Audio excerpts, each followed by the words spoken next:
ಒಬ್ರು ಹೆಂಡತಿ ಮತ್ತೆ ಒಬ್ಬ ಮಗ ಇರ್ತಾನೆ. ಆ ಮಗ 3 ವರ್ಷದವನಿರ್ತಾನೆ. ಅವನು ಇನ್ನು ನಾಮಕರಣ ಕೂಡ ಆಗಿರಲ್ಲ, ಬರ್ತಡೇ ಈಸ್ಟಾನೇ ಬಂದಿರುತ್ತೆ. ಆದ್ರೆ ಅವ್ರಿಗೆ ಅದೆಲ್ಲ ಫುಲ್ಲು ಜಾಸ್ತಿ ಜೋರಾಗಿ ಸೆಲೆಬ್ರೇಟ್ ಮಾಡಕ್ಕೆ ಅವ್ರ ಹತ್ರ ದುಡ್ಡು ಕೂಡ ಇರಲ್ಲ. ಅದಕ್ಕೆ ಒಂದಿನ ಅವ್ರ ಗಂಡ ಕೇಳ್ತಾನೆ, ಏನ್ ಮಾಡೋದು, ಬರ್ತಡೇ ಬಂತಲ್ಲ ಅಂತ ಹೇಳಿದಾಗ ಹೆಂಡತಿ ಹೇಳ್ತಾಳೆ, ಏನು ಮಾಡೋಕ್ಕಾಗಲ್ಲ, ಅದ್ರ ಬದಲು ಅಟ್ಲೀಸ್ಟ್ ಅವ್ನಿಗೆ ಇಷ್ಟ ಆಗೋ ಸಲ ಅಡುಗೆಯನ್ನು ಮಾಡೋಣ ಅಂತ ಅಡುಗೆ ಮಾಡೋಕ್ಕೆಲ್ಲ ರೆಡಿ ಮಾಡ್ಕೊಳ್ತಿರ್ತಾರೆ. ಆಗ ಅವ್ರ ಮನೆಯಲ್ಲಿ ಅವ್ರು ಬಡವರಾಗಿರೋದ್ರಿಂದ ಗ್ಯಾಸ್ ಏನೂ ಇರಲ್ಲ. ಅಡುಗೆ ಮಾಡಬೇಕಿತ್ತು ಒಲೆಯಲ್ಲಿ. ಆಗ ಕಟ್ಟಿಗೆ ಕೂಡ ಇರಲ್ಲ. ಆಗ ಗಂಡನ ಹೆಂಡತಿ ಹೇಳ್ತಾಳೆ, ಕಟ್ಟಿಗೆ ತಗೊಂಡ್ಬರಕ್ಕೆ ಹೋಗಿ ತಗೊಂಡ್ಬನ್ನಿ ಅಂತ. ಅವ್ರ ಗಂಡ ಕಾಡಿಗೆ ಹೋಗ್ಬಿಟ್ಟು ಕಟ್ಟಿಗೆ ತಂದಾಗ, ಕಟ್ಟಿಗೆ ಜೋರಾಗಿ ತಗೊಂಡಾಗ ಅದನ್ನ ಕಟ್ಟಕ್ಕೆ ಒಂದು ದಾರ ಕೇಳ್ತಾನೆ, ಹಗ್ಗ ಕೂಡ ಸಿಗಲ್ಲ. ಹಂಗೆ ಹುಡ್ಕೊಂಡು ಹೋಗುವಾಗ ಒಂದು ಮರದ ಮೇಲಿಂದ ಒಂದು ಹಗ್ಗ ಬೀಳುತ್ತೆ. ಅವನದೇ ಅಯ್ಯೋ ಎಲ್ಲಿಂದಲೋ ಬಿತ್ತೋ ಗೊತ್ತಿಲ್ಲದೆ ಇದ್ರು ಓಕೆ ಸಿಕ್ತು ಅಂತ ತಗೊಂಡೋಗ್ತಾನೆ. ಮನೆಗೆ ತಗೊಂಡು ಹೋಗ್ಬಿಟ್ಟು ಅವ್ರು ಬಡವರಾಗಿರೋದ್ರಿಂದ ಕೆಳಗೆ ಚಾಪೆ ಹಾಸ್ಕೊಂಡು ಮಲಗಿರ್ತಾರೆ. ಮೇಲೆ ಸೌದೆ ಹಾಕಿರ್ತಾನೆ. ಮಧ್ಯರಾತ್ರಿಲಿ ಸ್ವಲ್ಪ ರೆಡ್ಯೂಸ್ ಮಾಡಿ, ಸ್ವಲ್ಪ ಹೇಳಿ ಮಧ್ಯರಾತ್ರಿಲಿ ಆ ಸೌದೆ ಎಲ್ಲ ಕೆಳಗೆ ಬಿದ್ಬಿಟ್ಟು ಆ ದಾರ ಅವ್ರ ಮೇಲೆ ಬ್ರಾಹ್ಮಣ ಮೇಲೆ ಬಿದ್ಬಿಟ್ಟು ಅಕ್ಕ ಇದ್ದಿದ್ದು ಹಾವು ಆಗ್ಬಿಟ್ಟು ಅವ್ರ ಹೆಂಡತಿಗೆ ಹೋಗಿ ಕಚ್ಬಿಡುತ್ತೆ. ಆಮೇಲೆ ಹಾವು ಅವ್ರ ಮೇಲೆ ಬಿದ್ಬಿಟ್ಟು ಅವ್ರ ಮಗನ ಮೇಲೆ ದಾಟ್ಕೊಂಡು ಹೋಗಿ ಅವ್ರ ಹೆಂಡತಿ ಹತ್ರ ಬಂದು ಕಚ್ಚುತ್ತೆ ಹಾವು. ಆದ್ರೆ ಅವ್ರ ಮಗುಗೂ ಅವ್ರ ಅಪ್ಪಗೂ ಏನು ಮಾಡಲ್ಲ.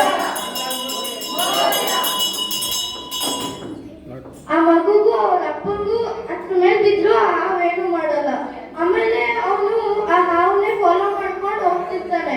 ಅದು ಹೋಗ್ತಾ ಹೋಗ್ತಾ ಹಾವಿದ್ದಿದ್ದು ಕಾಡತ್ರ ಹೋಗ್ತಾ ಹೋಗ್ತಾ ಅದು ಒಂದು ರಾಣಿ ಆಗಿ ಬಿಡುತ್ತೆ.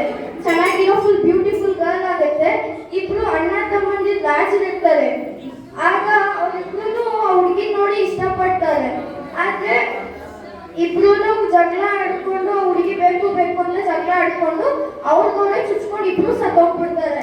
ಆಮೇಲೆ ಹುಡುಗಿನ ಅವ್ರು ಬ್ರಾಹ್ಮಣ ಫಾಲೋ ಮಾಡ್ಕೊಂಡು ಹೋಗ್ತಿರ್ತಾರೆ. ಹೋಗ್ತಾ ಹೋಗ್ತಾ ಹಂಗೆ ಹೋಗ್ಬಿಟ್ಟು ಒಂದು ರೂಮ್ಗೆ ಹೋಗ್ಬಿಡ್ತಾಳೆ ಹುಡುಗಿ.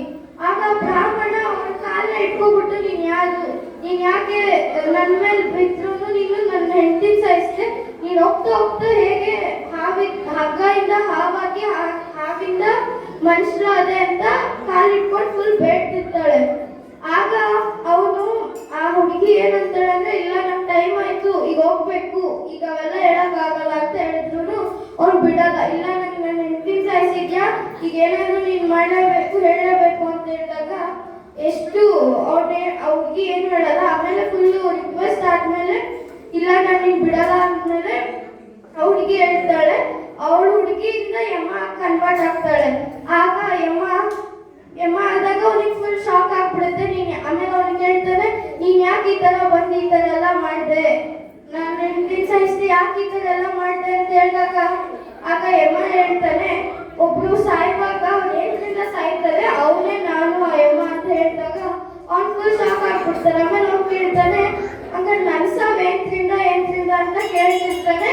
ಯಮ ಅದೆಲ್ಲ ಹೇಳಲ್ಲ, ಅದೆಲ್ಲ ಹೇಳಂಗಿಲ್ಲ ಅಂತ ಫುಲ್ ಇರ್ತಾನೆ. ಆಮೇಲೆ